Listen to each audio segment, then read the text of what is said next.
Hello student, good morning, good afternoon, good evening, जब भी है आप अपना वीडियो देख रहे हो। चलिए आज हम इस लेक्चर में कवर करने वाले linear by quadratic, quadratic by linear और क्वाड्रेटिक बाय क्वाड्रेटिक का ग्राफ, डोमेन और रेंज कैसे निकालेंगे। क्लियर? चलिए, linear upon quadratic, quadratic upon linear, quadratic by quadratic, इन सभी का मेथड सेम ही है, एक ही मेथड है। क्लियर है? तो अगर लीनियर अपॉन क्वाड्रेटिक या quadratic upon linear, quadratic by quadratic हो तो इसकी डोमेन आपको निकालना है। डोमेन निकालना है तो डोमेन क्या हो जाएगा? x belongs to all real aspect. देख लीजिए डिनोमिनेटर कहां पर जीरो है, उसको सेपरेट कर दीजिए। बस, क्लियर है? यहां तक बात समझ में आई? अच्छा, एक एग्जांपल लेते हैं, फिर मैं आपको समझाता हूं। Find the range, find the range f of x is equal to x square minus x plus 1 upon x square plus x plus 1। इसकी रेंज फाइंड आउट करना है। इसका जो मेथड, मतलब देखिए क्वाड्रेटिक बाय क्वाड्रेटिक का है। क्या है ये? क्वाड्रेटिक बाय क्वाड्रेटिक का। तो इसकी जो मतलब यहां पर देखिए कोई चीज कॉमन फैक्टर नहीं होना चाहिए। क्लियर है? ये बात समझ में आई नहीं आई? तो देखो अप्रोचिंग क्या है, फर्स्ट स्टेप क्या है, इसका जो मेथड है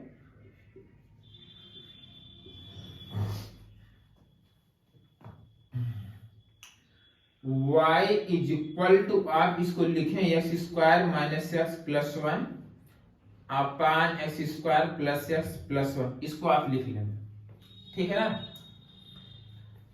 तो इसको पहले आप लिख लेंगे। इसका फर्स्ट मेथड क्या है, पहला क्या करना, पहला स्टेप क्या है, स्टेप फर्स्ट क्या है, क्रॉस मल्टीप्लाई कर ले,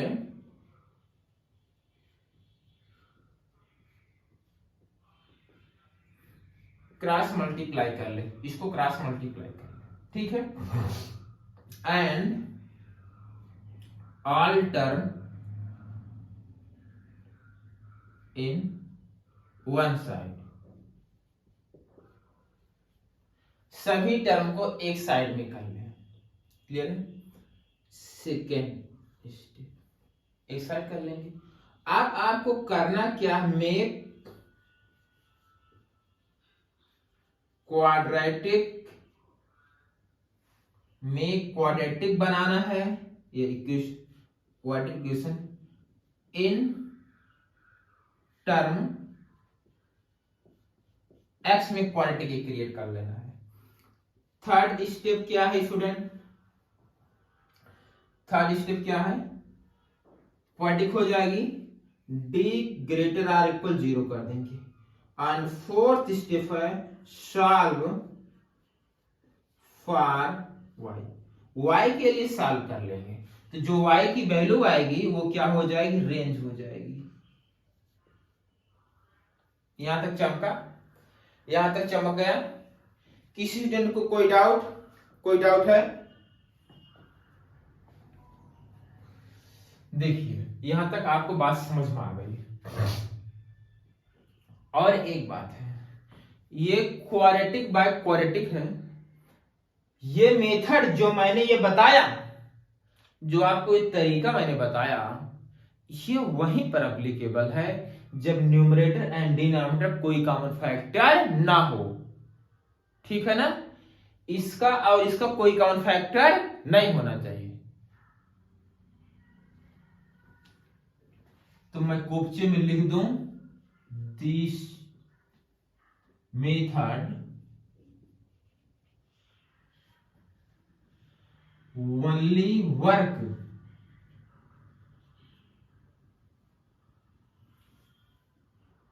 do not have any common factor. ये चीज आपको पता होनी चाहिए। क्लियर है?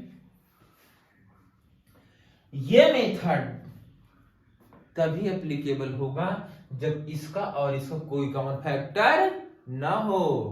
क्लियर है? यहां तक बात समझ में आई? क्या इस क्वेश्चन को किया जाए? क्या लॉजिक आपको समझ में आया? क्या फंडा आपको समझ में आया? क्या कॉन्सेप्ट आपको समझ में आया? देखिए, क्वाड्रेटिक बाय क्वाड्रेटिक है तो पहला स्टेप है क्रॉस मल्टीप्लाई कर सभी टर्म को एक साथ काम कर लें। आपको क्वाड्रेटिक क्रिएट करना इन टर्म ऑफ एक्स और D greater or equal 0। Y के लिए सॉल्व कर लिए, जो वाई की वैल्यू आएगी वही रेंज हो जाएगी। हाँ, लेकिन ये लोचा, ये पंगा जो है क्वाड्रेटिक बाय क्वाड्रेटिक में कोई भी कॉमन फैक्टर नहीं होना चाहिए। क्लियर है? यहां तक क्लियर है? अच्छा, आइए इस क्वेश्चन को किया जाए फिर। चलिए, दिखाई दे रहा है, ये कोपचे में कर लेते हैं। क्लियर है? इसका क्रॉस मल्टीप्लाई, स्टेप फर्स्ट, इसका क्रॉस मल्टीप्लाई कर लें। इसका क्रॉस मल्टीप्लाई, इसका मल्टीप्लाई इसमें करेंगे तो क्या होगा स्टूडेंट? यहां लिख दें वाई एक्स स्क्वायर, इसका इसमें करेंगे तो वाई एक्स प्लस क्या हो जाएगा, Y is equal to X square minus x plus 1। सभी टर्म को एक इधर कर लीजिए, एक ही साइड करना है तो ये हो जाएगा Y X square minus X square, यहां पर है वाई एक्स प्लस एक्स हो जाएगा, यहां Y minus 1 is equal to 0 हो जाएगा। क्लियर है? अच्छा, इसमें से कुछ कॉमन दिखाई दे रहा है आपको, एक्स स्क्वायर कॉमन कर लोगे तो वाई माइनस 1 ये हो जाएगा एक्स स्क्वायर, और इसमें से कॉमन कर लेंगे यहाँ वाई प्लस 1, यहाँ एक्स बचेगा और यहाँ Y minus 1 equal to. Clear कि नहीं? बाई इसमें से एक्स स्क्वायर, इसमें से कॉमन कर लो, ये देखिए एक क्वाड्रेटिक बन गई इन टर्म ऑफ एक्स में। अब डी ग्रेटर आर इक्वल 0 लगा देना है। डी ग्रेटर आर इक्वल 0 मतलब B square minus 4ac greater or equal 0। B की वैल्यू क्या है? y प्लस 1 का होल स्क्वायर माइनस 4ab मतलब y माइनस 1, यहां y minus 1 greater or equal 0। ये हो जाएगा y प्लस 1 का होल स्क्वायर, इसको तुम लिख सकते हो बेटा 2y माइनस 1 का whole square greater or equal 0। समझे कि नहीं समझे भाई? 4 को लिखेंगे 2 का स्क्वायर और ये y माइनस 1 का होल स्क्वायर, दोनों को मर्ज करा करके ऐसे लिख सकते हो। अब a square minus B square का फार्मूला लगा दो, ये हो जाएगा एक ब्रैकेट a प्लस b, बोलो सही है, और अगला हो जाएगा a माइनस b, बोलो सही है। देखो इसका इसमें मल्टीप्लाई करो हो जाएगा 2y प्लस y, ये बन गया 3y, यहां है माइनस 2, यहां प्लस 1 है तो ये आ जाएगा माइनस 1। क्लियर है? यहां पर देख भाई, यहां माइनस 2y, यहां प्लस y, यहां बचेगा माइनस y। क्लियर है? यहां पर हो जाएगा minus minus plus 2 plus 1 plus 3 हो जाएगा। क्लियर है? अच्छा, अब इसमें से माइनस कॉमन लेकर डिवाइड कर दो, जिससे देखो y यहाँ पॉजिटिव, इसको भी पॉजिटिव बना लो। बेबी कर्व मेथड आपको आता ही होगा। क्लियर है? अच्छा, और फिर इसको चलो यहां कर देते हैं। क्लियर है?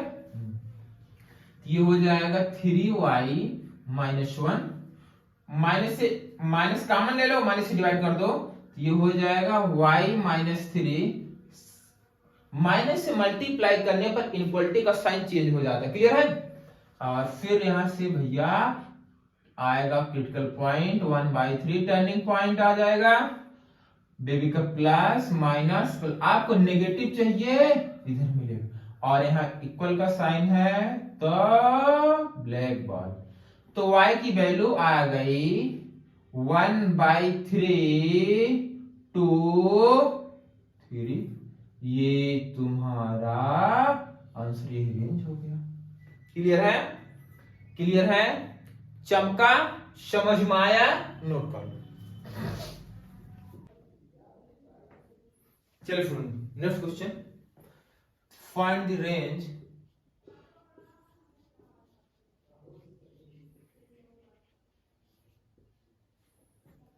y is equal to x square minus x plus 1 upon x square plus x plus 1 का whole square plus x square minus x plus 1 upon x square plus x plus 1 plus 1, इसकी range find out करना है।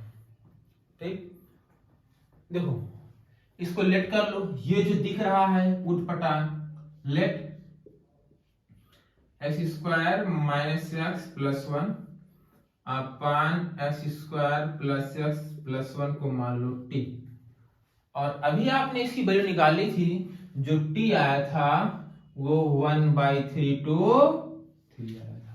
Clear है? अच्छा, अब देखो यार y equal to ये क्रिएट हो गया T square plus T plus 1, ये क्वाड्रेटिक पॉलिनोमियल बन गया। अगर क्वाड्रेटिक पॉलिनोमियल बन गया तो ये डी चेक कर लो, a की वैल्यू पॉजिटिव है क्योंकि 1 है, और d निकाल लोगे b square minus 4ac, b square minus 4ac, 1 minus 4 multiply 1 into 1 is equal to आ गया -3। तो यहां पर देखो d नेगेटिव आ गया और a पॉजिटिव। क्वाड्रेटिक है, अगर a पॉजिटिव है पैराबोला अपवर्ड बनेगा, d नेगेटिव है इसका मतलब है पैराबोला x इसको ना तो कट करेगा ना तो टच करेगा। अच्छा, ये ऐसे बनेगा, ये तुम्हारा मान लो x एक्सिस। अब जो ये x और लेकिन y इक्वल टू y का फंक्शन t में है तो ये कहां बनेगा, t है। वर्टेक्स निकाल लो भाई, इसका वर्टेक्स निकाल लो, वर्टेक्स निकालोगे -b/2a कामा -d/4 ये होता है, यही होता कोऑर्डिनेट। माइनस d की वैल्यू 1/2, माइनस d की वैल्यू -3 है, माइनस माइनस +3, a की वैल्यू 1, तो यहाँ a की वैल्यू यहाँ 1 पुट कर दो तो 1/2 2, ये क्या आ गया इसका, ये जो वर्टेक्स है ये आया है -1/2 से 3/4। ठीक है ना, ये देखो मतलब ये जो होगा ये -1/2 होगा, यहां कहीं क्या होगा 0 होगा। ठीक है ना भाई, तो इसके बाद 1 आएगा ना, और लेकिन ग्राफ बनाएंगे पूरा, लेकिन देखना वही देखेंगे जहां देखना, कहां से कहां तक देखना, 1/3 से 3, तो ये t है ना, और 1/3 भाई 0 है तो 1/3 यहां कहीं आएगा और 3 यहां कहीं आएगा।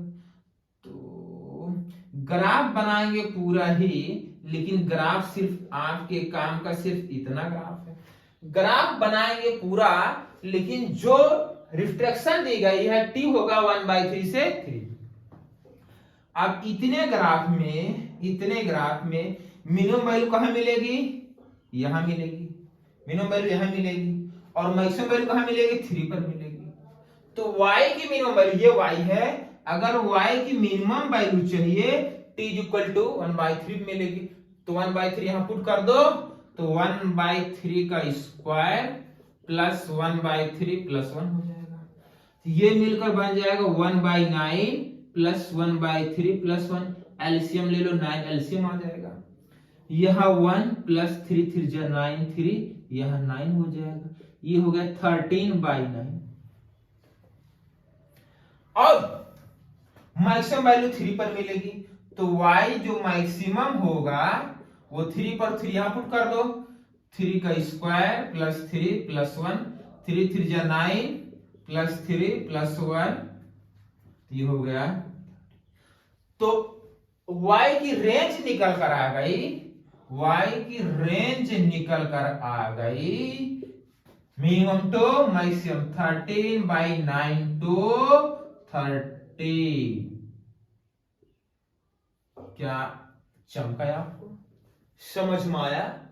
जब भी ऐसा क्वेश्चन आएगा, अगर अंदर वाले फंक्शन की आपको रेंज पता है तो ऐसा कुछ सब्स्टिट्यूट कर लीजिए। क्लियर है? तो ऐसे ही करना है, नोट कर लीजिए। तो रेंज में होगा, अदरवाइज